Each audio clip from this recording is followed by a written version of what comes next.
शुभ सकाळ माऊली. कशी आहात सर्वजण? मजेत ना? मजेतच असायला हवं. मी प्रतीक्षा शुभ सकाळ माऊलीमध्ये माझ्या या चॅनलमध्ये तुमचं अगदी मनापासून स्वागत करते आणि तुमच्याच मनातल्या सर्व चांगल्या इच्छा पूर्ण व्हाव्या अशी ही भोळ्या शंकराच्या चरणी प्रार्थना. तर चला करूया आज आपल्या नवीन ब्लॉगला सुरुवात. आणि आज खूप दिवसांनी म्हणजे महिन्यांनी म्हणा तुम्ही, आज मी ब्लॉग टाकते आहे. तर म्हणजे वेळच तसं काही भेटत नव्हता आणि तसे आपले शॉर्ट्स व्हिडिओ तर नेहमी टाकत असते, पण ब्लॉगसाठी तेवढा वेळ राहत नाही, कारण की एडिटिंग, थंबनेल, डिस्ट्रिक्शन सगळ्या गोष्टी मॅनेज नाही होत. आणि सगळ्यात आधी महत्त्वाची गोष्ट ते म्हणजे आपलं घर, मुलं, कामं, जे की जिथून आपल्याला इन्कम मिळते ते आधी सर्वात महत्त्वाचं असतं, त्यानंतर बाकी सगळ्या गोष्टी. तर म्हणून इतक्या काही दिवसांनी मला वेळ भेटत आहे, तर म्हटलं चला आता आपलं रुटीन थोडं जागेवर आलेलं आहे, तर ब्लॉग आपण टाकायला सुरुवात करावीत. म्हणून आजचा हा पहिला ब्लॉग आहे. आमची ही धावपळ तुम्ही पाहून विचार करत असेल की कुठला तरी कार्यक्रम आहे, तर हो, आमच्या शेतामध्ये आम्ही विचार केला होता की कार्यक्रम करायचा म्हणून. तर तो अधिक महिन्यामध्ये विचार केला होता. सो भरपूर लेट होत म्हणजे महिनाभर लेट झाल्याने अधिक महिन्याच्या नंतर आम्ही हा कार्यक्रम केला होता. तर इकडे आम्ही जे काही साहित्य लागत होते, तर इकडे माझी भाऊजो म्हणजे मोना, तर मोना इकडे आली होती आणि मम्मी पण आली होती 9 वाजतापासून. त्यांनी भरपूर काही चिरचार वगैरे, पेस्ट वगैरे तिने सर्व करून घेतलं आणि त्यानंतर इकडे राहिलेलं आम्ही सगळं कामं आटपून घेतलं. रामांना जे काही चुंगळ्या होत्या त्या काढून त्यांना ते टाकून घेतलं त्यामध्ये. त्यानंतर मम्मी असल्यामुळे म्हणजे तेवढी मला धावपळ नसते. प्रत्येकाची आई जेव्हा असते ना, तर मुलांचं 90% काम तेव्हाच हलकं झालेलं असते, की सगळ्या गोष्टी फोन करून मम्मीला विचारायचं, मम्मी काय राहिलं गं, मी काय करू, असं झालं तर आता किती लोकांचं आहे तर कसं काय करायचं, हे तिच्याकडून आपण मॅनेज करूनच घेतो जसं काही. तर तसंच माझ्याशी पण झालं आणि वरून भाऊजो असल्यामुळे आता कामं तर झटपटच झाली असं सांगायला काही हरकत नाही मला. आणि त्यानंतर राहिलेलं जे काही पसारा होता तो उचलून मी इकडे झाडत काढून घेतला आणि आता ह्या चुंगड्या आहे ज्या की सगळ्या आता व्यवस्थित भरून मी इकडे ठेवलेल्या आहे एक साईडमध्ये. आणि त्या बस तेलाची काटली वगैरे म्हणजे जे हातात न्यावं लागेल, सँडल, अशा वस्तू बाहेर ठेवल्या. त्यानंतर दही वगैरे जे काही वेळेवरचं आहे ते उद्या आणून आम्ही सगळं करणार आहेत. से हाय, गुड मॉर्निंग. तर आज आहे आपल्या शेतामध्ये स्वयंपाक. आणि कालचा जो म्हणजे काल काही वेळ भेटला नाही बोलण्यासाठी, तर व्हॉइस ओव्हरच केला मी. आणि भरपूर दिवसांनी आज ब्लॉग करत आहे. तर इकडे पोरं उठले आणि ब्रश करत आहे, तर मी इकडे नाश्त्याचं पण करत आहे. काय आहे, तर इकडे नाश्त्याचं करते, कारण की स्वयंपाक सकाळचाच वेळ दिला, 12 वाजून आपला झाला पाहिजे. ओके, तर म्हणून सकाळचा म्हणजे स्वयंपाक नाही करत, नाश्ताच करते, कारण की शेतामध्ये भेंड्या वगैरे तोडायसाठी जायचं आहे.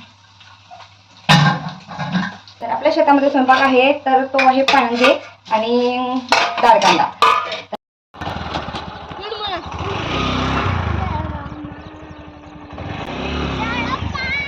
थांब रे.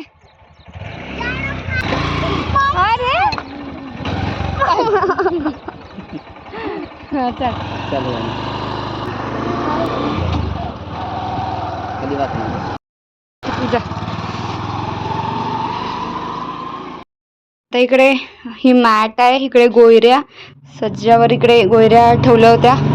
तर हे चुंगडं काढलं आणि ती बकेट. तर आता हे सगळं सामान घेऊन जायचं आहे मला.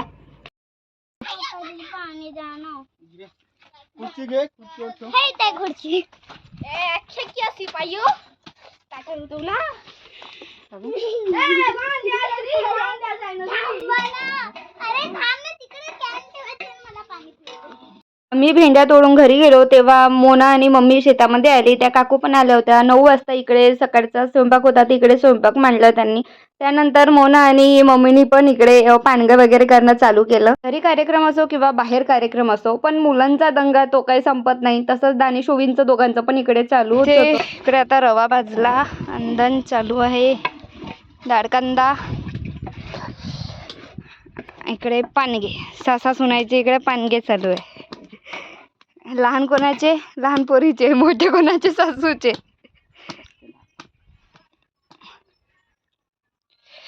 तुमची काय कंपनी चालू आहे इकडं?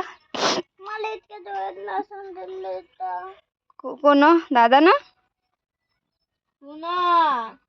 दादा ना. हो का? तू बिचारा मी आधी इकडे शिरा शिजवून घेतला आणि त्यानंतर पाणी पण उकळी आलेलं होतं. तर काकू बोलले, की "आधी तू आपला शिरा शिजवून घे, कारण जेव्हा भाजी इकडे उकळी येतील तर भाजीचे थेंब शिऱ्यात पडतील आणि गोड भाजाल तर तिखट होऊन जातील." म्हणून मी म्हटलं चला हो, आपलं पण इकडे एक-एक आटपत घ्यावं आणि 12चा टायमिंग दिला होता. 11-12चा. तर 1 वाजला मला सगळा स्वयंपाक पूर्ण होण्यासाठी. तर इकडे मी शिरा पण इकडे वरून घेते पाण्यामध्ये आणि त्यानंतर काकूचं इकडे भाजी वगैरे करणं ते पण चालू होतं. तर आम्ही सगळेजण मंडळी आलेले होते. तर येताना रावांनी इकडे थम्स वगैरे आणलेलं होतं. तर त्या आमची तिकडे तेच पार्टी वगैरे चालू होती आणि त्यानंतर ते पिऊन झाल्यानंतर इकडे सर्वजणी मैत्रिणी मिळून आम्ही पोळ्याची कणिक होती ती पण मळून घेतली. नंतर मम्मीने तिकडे जगरं पेटवलं पानग्याचं आणि म्हणजे शांत नाही होऊ दिलं आणि त्यामध्ये थोडं पटकन पानगे टाकल्यामुळे थोडे ते म्हणजे वरचा भाग होता तो थोडे जळून आले. त्यानंतर ते शांत झालं आणि आम्ही दोघे मायले की हळू पलटवत आहे. वरून ऊन, खालून वीज तू आणि वरून हात एवढे भाजत होते की खरंच देव आठवले. म्हणतात ना की 10 पायल्याच्या पोळ्या केलेल्या बऱ्या, पण 4 पायल्याचे पानगे नको रे बाबा. तर अशी गंमत झाली होती आमची. इकडे पंक्ती पण टाकल्या, जेवण वगैरे चालू होतं. तर माझ्या बहिणीची सासू आई वगैरे महाराष्ट्र दर्शनला गेल्या होत्या, तर त्यांनी तो प्रसाद होता. तो पण घेऊन आला की सर्वजण आहे तर देऊन ते वाटत होता प्रतीक. छोटासा यावर्षी पहा, पुढच्या वर्षी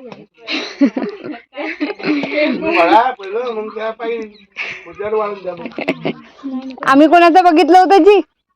आ? आम्ही कोणाचं बघितलं होतं? हो का?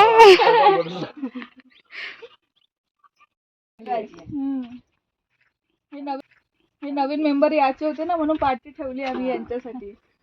आता पुरुषांची एक पंगत झाली आणि महिलांची सुद्धा झाली. तर त्यानंतर आमची व्हायची होती, आमचं जेवण व्हायचं होतं आणि राव जेवायचे होते. शेतामध्ये स्वयंपाक आम्ही देवाला नैवेद्य म्हणूनच केला होता. म्हणजे असं शेतात करणं होत नाही. तर चला घरी स्वयंपाक करायचा, तर आम्ही शेतामध्ये स्वयंपाक केला आणि त्यानंतर आमचं हे शेत जे आहे ते हिंगण्यामध्ये न येता किनी धानोलीमध्ये येते. तर तिथे जो आपला देव आहे गमाजी महाराज, त्यांच्याकडे तिकडे नैवेद्य घेऊन गेले होते राव. तर रावांसाठी म्हणून प्रतीक पण थांबलेला होता. तर त्यांचे पण दोघांचं नंतर जेवण करून झालं. त्यानंतर आमची पंगत बसली इकडे आणि इकडे आहे छान असा कांदा, पानगे एवढे म्हणजे टेस्ट इतकी सुंदर होती पानग्याची, कारण पानग्यामध्ये टाकलेला होता आम्ही ओवा. तर ओव्याने खरंच खूप छान टेस्ट येत होती आणि त्यानंतर सर्वांचे जेवण वगैरे झाले आणि त्यानंतर घरी गेले सगळं आणि आम्ही इकडे आवरत आहे. मोनाने भरपूर काही करू लागलं. मम्मीनी त्या काकूने भांडे घासले, मम्मीनी धुवून घेतले आणि आम्ही सर्वांनी मिळून जसे आणाच्या वेळेस एक प्रसंग राहते चुंगड्यामध्ये भरायचा, तसं येताना आणखी त्याही पेक्षा जास्त जड जातं ते म्हणजे व्यवस्थित भरून घरी न्यायचं कसं. तर इकडे आम्ही इकडे व्यवस्थित अरेंज केलं. त्यानंतर सगळेजण निघाले घरी रस्त्याने जाण्यासाठी आणि भाजी, कढी, वरण जे काही पातळ वस्तू होत्या तर त्या प्रत्येकने 1-2दा दानिशला मागे बसून वगैरे घरी घेऊन गेला आणि त्यानंतर प्रतीकची पण भरपूर मदत झाली. त्याला सुद्धा खूप खूप धन्यवाद की त्याने पण आमचं खूप काम केलं. म्हणजे त्याने पप्पांनी जाणं येणं भरपूर असं घरून शेतातून घरी वगैरे खूप झालं. त्यानंतर आमच्या कार्यक्रमाला जे काही पाहुणे मंडळी आले होते आमच्या आमंत्रणाचा मान ठेवल्याबद्दल खूप खूप धन्यवाद. जे कोणी येऊ शकले नाही त्यांना सुद्धा धन्यवाद, कारण काहीतरी काम असेल तेव्हा ते आले नसेल आणि जे आले नाही तरी ते 10-12 जण होते. तर त्यांच्या घरी म्हणून मी हे देत आहे, कारण जे कोणी जवळचं होतं तर म्हणजे रावांची काकू वगैरे, तर त्यांच्या घरचे गंज वगैरे आणून मी त्यांना गंजातच दिले. पण ज्यांच्या घरी नेऊन द्यायचं आहे तर त्यांना मी पॉलिथिनमध्ये टिफिन वगैरे मध्ये ठेवत आहे. चला मग याच नोटवर आजचा व्हिडिओ थांबवते. आवडला असेल तर लाईक, शेअर, सबस्क्राईब नक्की करा. Thanks for watching my video.